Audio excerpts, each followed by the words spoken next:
আসসালামু আলাইকুম ওয়া রাহমাতুল্লাহি ওয়া বারাকাতুহু। নাহমাদুহু ওয়া নুসাল্লি আলা রাসূলিহিল কারীম, আম্মা বা'দ। সমস্ত প্রশংসা সেই মহান রব্বুল আলামিনের প্রতি, যিনি আমাদেরকে এই এত নিয়ামত দ্বারা পরিপূর্ণ করে রেখেছেন। এই সকল সেই মহান রব্বুল আলামিনের প্রতি অন্তরস্থল থেকে শুকরিয়া জ্ঞাপন করি। সকল বলি আলহামদুলিল্লাহ। দুরূদ এবং সালাম বর্ষিত হোক সেই মহান নবীর প্রতি, যিনি মানবতার মুক্তির দূত, যার আদর্শই আমাদের আদর্শ। তাই সকল সেই নবীর প্রতি দুরূদ পাঠ করি। সকল বলি সাল্লাল্লাহু আলাইহি ওয়াসাল্লাম। সম্মানিত উপস্থিতি, আজকে আমি একটি বিষয় নিয়ে আপনাদের সামনে আলোচনা করব ইনশাআল্লাহ। বিষয়টি হচ্ছে দলকে সাপোর্ট করা। আমাদের এই এখন বর্তমানে বিশ্বকাপ, ফিফা বিশ্বকাপ খেলা হচ্ছে, সেই বিশ্বকাপে অনেক দল রয়েছে। আর্জেন্টিনা, ব্রাজিল, পর্তুগাল, জার্মানি, আরও ইত্যাদি ইত্যাদি অনেক দল রয়েছে। সেই দলগুলোকে সাপোর্ট করা যাবে নাকি?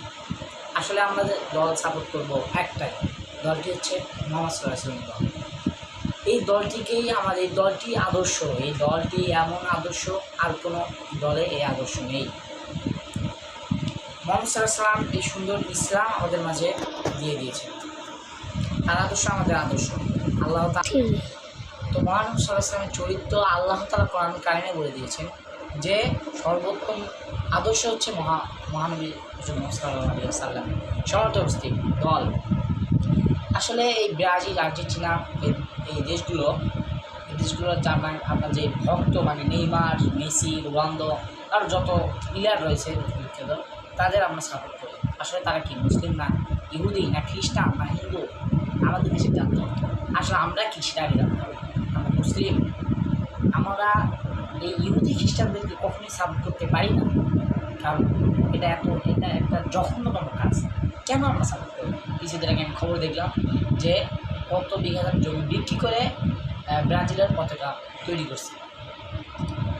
তা বুঝি না মানুষের আজকের জ্ঞান কীরকম। মুসলিম হয়ে দাঁড়িয়ে আছে, মুরব্বী দাঁড়িয়ে আছে, কেন এগুলো করে? আসলে সাপোর্টটা করে লাভটা কী হয়? আপনার মারামারিও হয় এর জন্য, অনেক ঝগড়া হয়, অনেক কিছুই হয়ে যায় এর জন্য। কেন এগুলো কেন হবে? আমরা মুসলিমের চরিত্র হবে মুহাম্মদ রাসূলুল্লাহ সাল্লাল্লাহু আলাইহি ওয়াসাল্লামের মতো।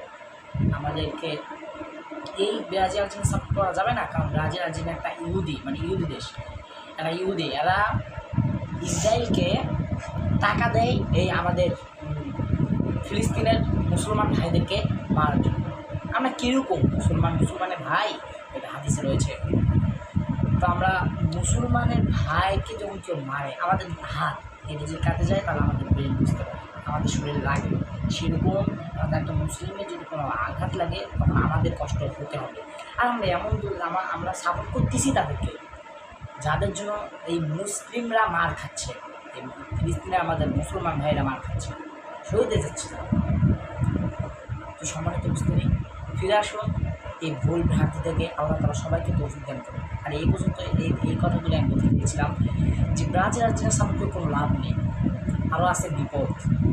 আমাদের এগুলো জঘন্যতম কাছে। আমরা মুসলমানের কলঙ্ক, আমাদের মুসলিম নয়। আমাদের প্রকৃত মুসলিম হতে হবে, আমাদের নবীর আদর্শে আমাদেরকে গড়ে উঠতে হবে। কেন আমরা এগুলোকে সাপোর্ট করব? আল্লাহ তাআলা আমাদের সকলকে এই ভুল ভ্রান্তি থেকে ফিরে আসার তৌফিক দান করুন। আমি সংক্ষিপ্ত শেষ করছি। আসসালামু আলাইকুম ওয়া রাহমাতুল্লাহি ওয়া বারাকাতুহু।